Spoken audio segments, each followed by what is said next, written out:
Okey, Assalamualaikum dan selamat sejahtera kepada pelajar tingkatan 3 PT3. So hari ini kita akan belajar bab 7 tingkatan 3. Okey, bab 7 sains tingkatan 3 ialah mengenai tenaga dan kuasa.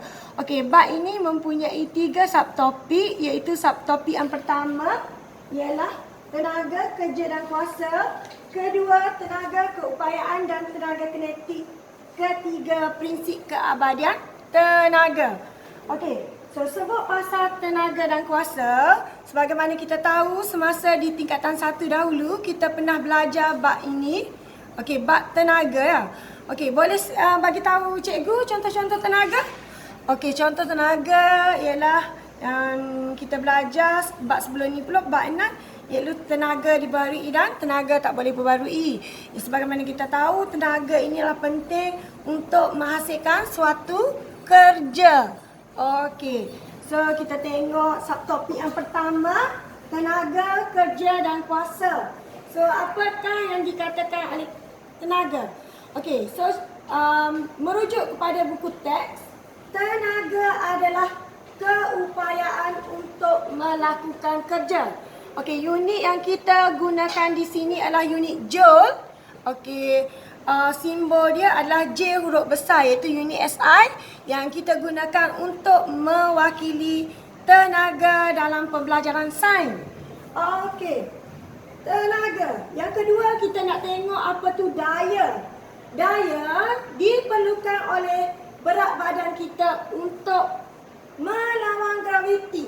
Okey, bagi melakukan satu kerja ataupun menggerakkan satu objek. So that means daya. So daya bagi ditakrikan 1 kilogram sama dengan 10 Newton ataupun 10 meter per sesaat. So kamu kena tahu bahawa 10 meter per second ini adalah nilai graviti bumi.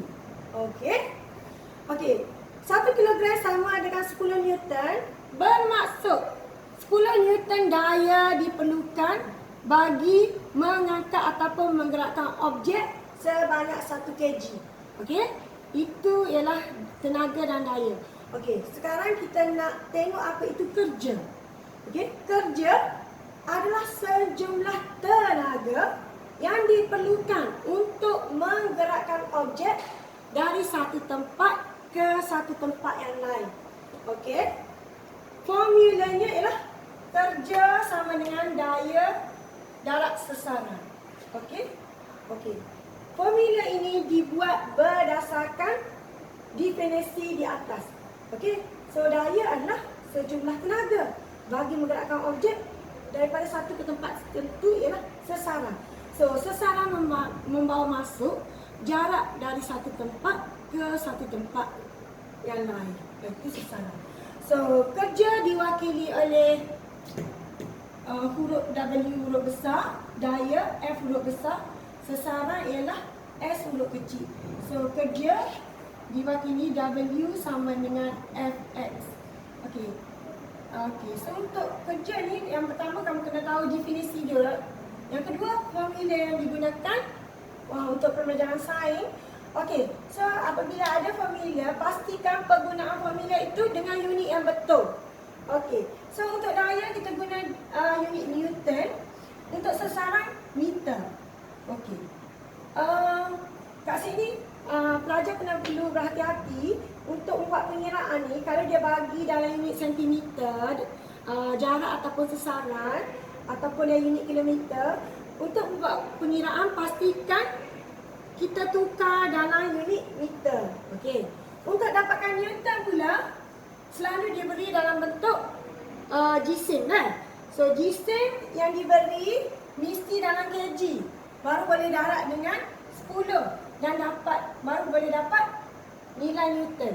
Okey, kalau diberi dalam unit gram, so kamu kena tukar dalam kg dulu. So baru boleh darab dengan 10 Newton. So kamu akan dapat nilai daya. Okay, cikgu akan tunjuk cara pengiraan dia sepan ni. Okey, itu ialah kerja. Okey, kelas. Kita tengok sekarang ialah kuasa. Apa itu kuasa. Kuasa ialah kadar untuk melakukan kerja ataupun kadar pemindahan tenaga. Okey, kita tahu semua manusia yang normal boleh melakukan kerja. Maksudnya boleh menggerakkan objek, menggerakkan diri daripada satu tempat ke satu tempat yang lain. Okey, itu normal bagi manusia. Tapi manusia yang normal ini dia berbeza dari segi kuasa. Okey, apa yang membezakan kuasa antara satu objek dengan objek lain, membezakan kuasa seorang daripada seseorang? Okey, kita tengok kuasa tu dia dikira daripada masa. Okey? Okey, contohnya saya yang agak berbadan besar berbanding dengan anak saya yang dia jadi waktu badan kecil. Okey? Tolak meja ni. Okey? Okey, awak rasa saya dan anak saya tu kedua-dua boleh menolak meja. Okey, siapakah yang lebih cepat menolak meja ni? Okey? Dengan berat yang meja berat yang sama. Sudah tentu saya. Sebab apa? Saya lebih berkuasa. Kenapa saya lebih berkuasa? Kerana saya dapat menolak meja dengan lebih cepat berbanding dengan anak saya mengambil masa yang agak lama untuk menolak meja tu sehingga bergerak. Okey? Itu maksud kuasa. Kuasa. Kuasa formula dia kerja per masa. Okey, kerja macam mana kita nak cari? Kita tengok formula di atas tadi. Okey, so kerja diwakili W huruf besar, masa S huruf masa S huruf kecil. Masa T huruf kecil. So kuasa ialah W bahagi dengan T. Okey. Okey, unit bagi kerja kamu tahu joule, masa dikira pada saat, joule per second. So unit dia J/S. Okey. Cikgu nak tambah lagi mengenai kerja. Okey, macam mana kita nak bezakan suatu situasi tu sama ada kerja dilakukan atau tidak. Yang pertama, kita mesti tahu bahawa kerja mesti melibatkan perubahan jarak. Okey, mesti ada sasaran. Contohnya apabila ada saya tolak dinding. Okey, dinding batu. Kalau saya tolak dinding batu tu tak bergerak.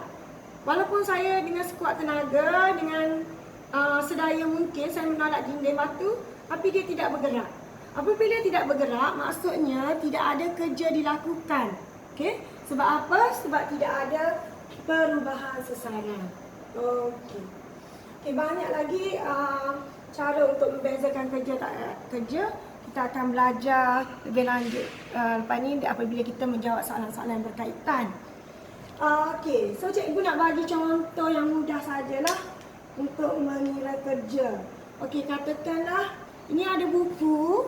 Cikgu akak buku ni, katakan buku ini 2 kg. Okey, akak buku ni dalam jarak cikgu nak bagi contohnya dalam 1 meter lah kan. Okey, so jarak 1 meter. Okey, so cikgu nak kerja, nak kira kerja yang cikgu kerja yang dilakukan apabila mengangkat buku ni dalam satu jarak 1 meter. Okey, katakan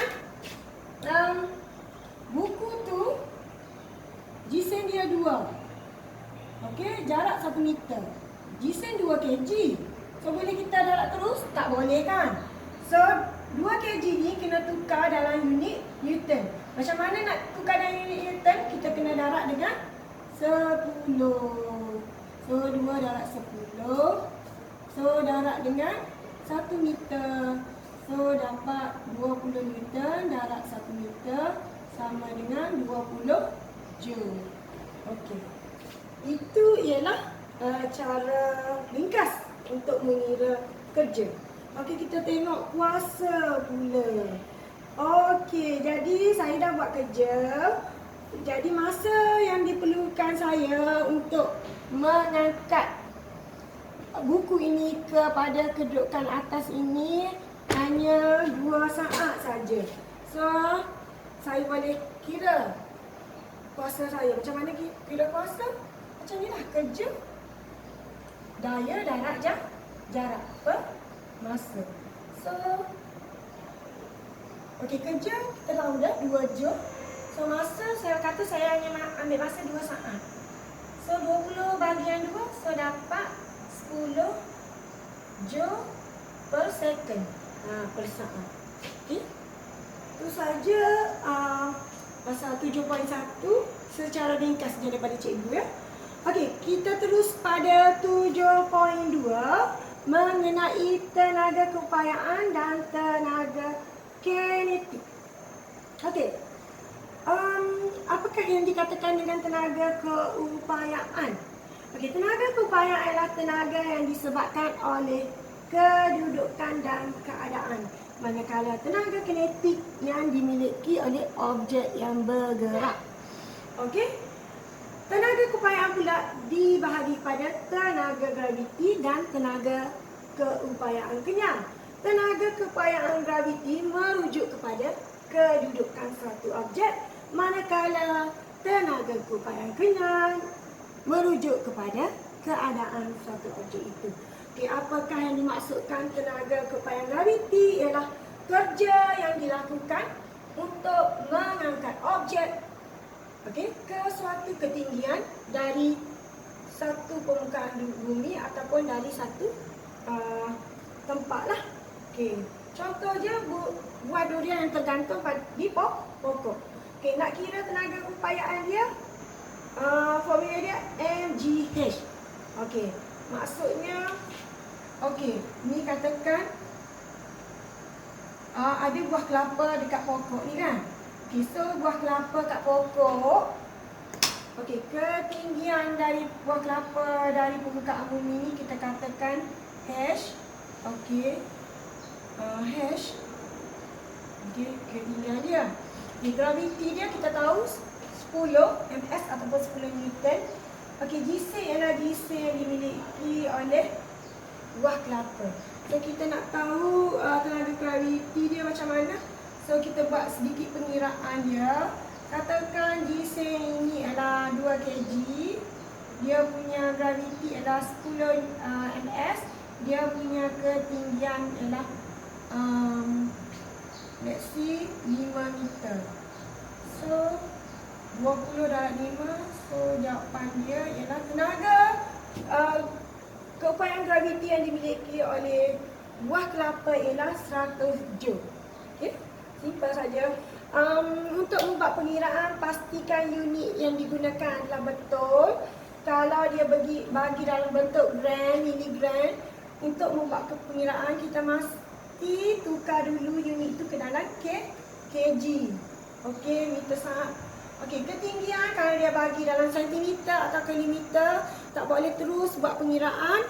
Pastikan pelajar tukar dulu pada unit meter. Okey. So kita tengok yang seterusnya ialah tenaga keupayaan kenyal. Ialah tenaga kerja yang dilakukan untuk memampat ataupun meregang suatu objek kenyal dalam sesama X pada kedudukan seimbang.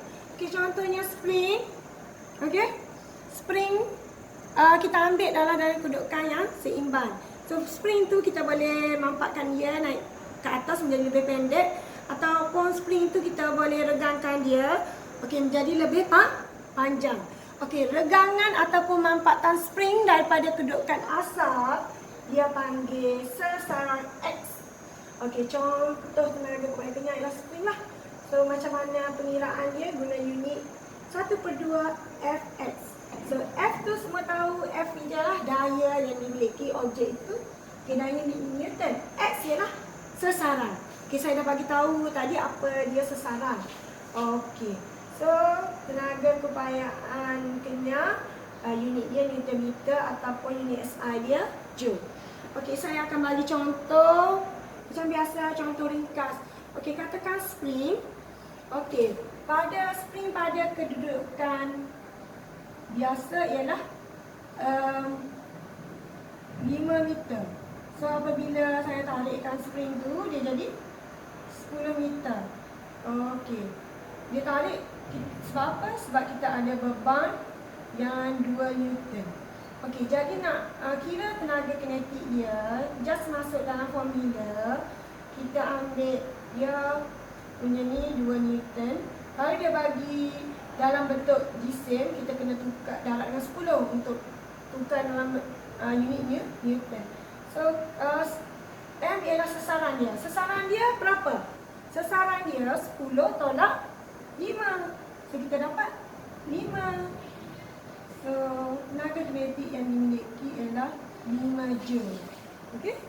Itu ialah peniraan tenaga kinetik. Dan tenaga keupayaan kenyang. Okey. Kita nak tengok satu lagi dalam subtopik ini ialah pasal tenaga kinetik. Tenaga kinetik ini ialah tenaga yang dimiliki oleh objek yang bergerak. Simple contohnya, apa saja pergerakan bola bergerak, kereta bergerak. Okey. Kereta yang bergerak dikatakan mempunyai tenaga kinetik. Okey. Formula yang kita digunakan untuk membuat pengiraan yang berkaitan dengan tenaga kinetik ialah 1/2 mv kuasa 2. Okey, apa tu m? M biasa adalah jisim. V kuasa 2 ialah hal laju. Apakah yang dikatakan hal laju? Okey, suatu objek bergerak, dia mempunyai hal lajunya yang tersendiri. Okey, hal laju ialah dikira daripada jarak yang dilalui, sasaran yang dilalui dibahagi dengan masa yang diambil untuk bergerak. So ini dia lah formulanya. M merujuk pada kilogram, hal laju MSM per S. Okey. So dapat ni formula diringkaskan dapat Nm, so dapat Joule. Begitu juga apa bentuk tenaga, tak kira lah tenaga kinetik, tenaga keupayaan kenyang, graviti. Okey. Formula dia adalah Joule. Okey. Saya bagi juga contoh ringkas mengenai tenaga kinetik ni. So pastikan okey, untuk tenaga kinetik ni ada sebiji bola dan saya sepak bola tu bergerak. Okey. Bola tu dia punya berat dia okey 2 kg saja. Okey, mudah nak kira, saya kena simpan saja. Dia punya hal laju pergerakan dia dia bergerak tu 2 ms saja. Okey. So 2 ms ni kuasakan 2. So 2 dalam 4, so 8. So 8 Joule. Okey, tenaga kinetik oleh bola bergerak itu ialah 8 Joule. Okeylah. So nilai diambil adalah tidak berkaitan dengan hidup yang mati. Just untuk menunjukkan pengiraan yang mudah. Okey, kita beralih kepada subtopik kita yang terakhir ialah prinsip keabadian tenaga. Okey, apakah yang dimasukkan dengan prinsip keabadian tenaga? Keabadian tenaga akan menunjukkan mengatakan tenaga tidak boleh dibentuk ataupun tidak boleh dimusnahkan. Okey. Yang kedua, tenaga hanya boleh berubah bentuk dari satu bentuk ke bentuk yang lain. Okey. Contohnya lah. Okey, apabila kamu tengok kipas yang berpusing, that's mean kipas itu mempunyai tenaga kinetik. Okey, daripada mana tenaga kinetik itu berasal?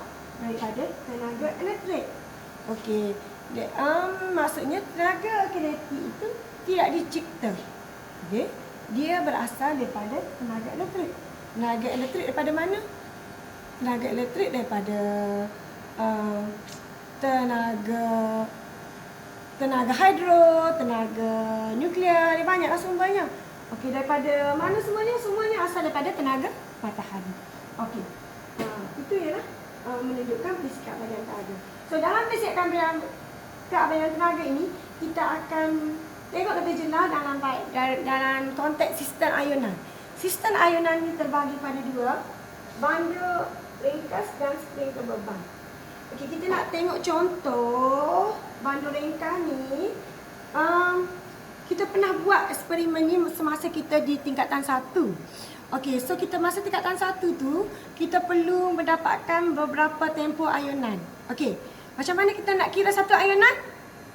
Satu ayunan dikira apabila bandul ni ditarik ke atas, dia akan bergerak ke, kalau kita tarik ke kiri, bergerak ke kanan dan kembali ke kiri. Okey, pergerakan daripada X ke Y ke Z, kembali kepada Y, kembali ke Z, dikatakan memenuhi satu tempoh ayunan yang lengkap. Okey, di sini kita nak tengok ialah nak tengok nilai tenaga keupayaan dan kinetik yang dimiliki oleh sistem bandul ringkas. Okey, pada kedudukan X dikatakan tenaga kinetiknya maksimum, manakala tenaga keupayaannya maksimum, manakala tenaga kinetiknya sifar. Ini kenapa? Ini adalah kerana pada kedudukan yang tertinggi, tenaga keupayaannya X ini akan berhenti seketika sebelum berayun ke sebelah kanan. Okey. So apabila berhenti seketika, maksudnya tenaga kinetik dia kosong. Okey. Manakala tenaga keupayaannya tinggi, tenaga keupayaan biasanya dirujuk kepada kedudukannya daripada permukaan bumi. Semakin jauh daripada permukaan bumi, dia semakin tinggi. Okey. Kita tengok pada Z pula. Z tu sama dia. Pada kedudukan yang tinggi, sebelum berayun kembali kepada X, okey, tenaga kinetik dia kosong sebab bandul itu akan terhenti seketika sebelum dia bergerak balik. Okey, tenaga keupayaan dia pula maksimum.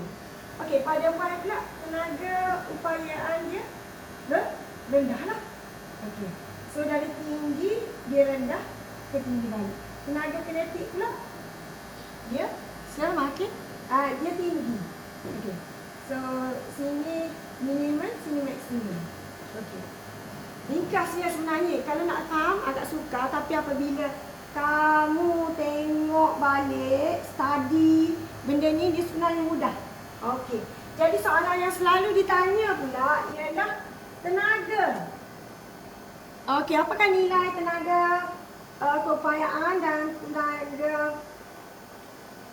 kinetik semasa berada di kedudukan Y, X ke Y? Okey. Okey, kamu tengok pada kedudukan X tenaga upaya dia tinggi, Y tenaga upayaan dia rendah. Okey, so jadi kita boleh buat kesimpulan tenaga keupayaan pada X, Y, okey, semakin menurun. Okey, pada kedudukan X dan Y, tenaga kinetik dia semakin menaik. Betul tak? Betul lah, sebab kat sini tenaga kinetik X ni kosong, kat sini tinggi. So di antara keduanya mestilah menaik. Okey, begitu juga sebaliknya. Daripada Y ke X, okey, tenaga kinetik Y ke X daripada tinggi ke kosong, so mestilah tenaga kinetik dia rendah. Okey. Okey, tenaga keupayaan dia pula daripada Y ke X, tenaga keupayaan tinggi ke rendah, so jadi makin meningkat. Okey. Okey, itu pasal bandul ringkas. Dan seterusnya kita nak tengok ialah pasal spring terbeban. Spring terbeban konsep dia sama sajalah. Kita nak tengok dia pada kedudukan seimbang. Sini adalah kedudukan yang seimbang. Y. Ini X lah apabila dia dinampakkan. Ini kedudukan Z. Okey. Apabila dia diregangkan. Okey, so saya tunjuk dia ni. Okay, saya gunakan warna yang berlainan supaya nampak perbezaan. Okey, macam biasalah. Tunjukkan Y. Kita tengok tunjukkan Z. Okey. Kita nak tengok sini ialah tenaga keupayaan kenyal dia. Okey. Okey, tenaga keupayaan kenyal X. Okey, so pada tunjukkan yang teratas, tetik ni. Okey, tenaga upayaan dia tinggi. So apabila dia tak mampu lagi untuk meredam, dah habis dah tak mampu lagi untuk nampak, dia dah habis dah. So tenaga kinetik dia kosong lah. Sebab dia memang tak boleh bergerak dah, dah habis dah. Okey. Okey, macam ni juga kat Z. Okey.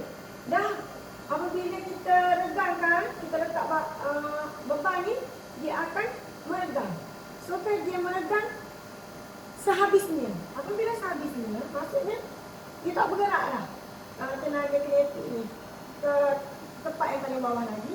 So tenaga kinetik dia kosong. Pada ketika itu, kedudukan dia, tenaga keupayaan dia maksimum. Jadi pada kedudukan Y, apa yang berlaku pada tenaga keupayaan? So kita tengoklah. Z nak pergi ke Y. Okey. So dia akan slow down kat sini. So tenaga keupayaan dia menurun. Okey.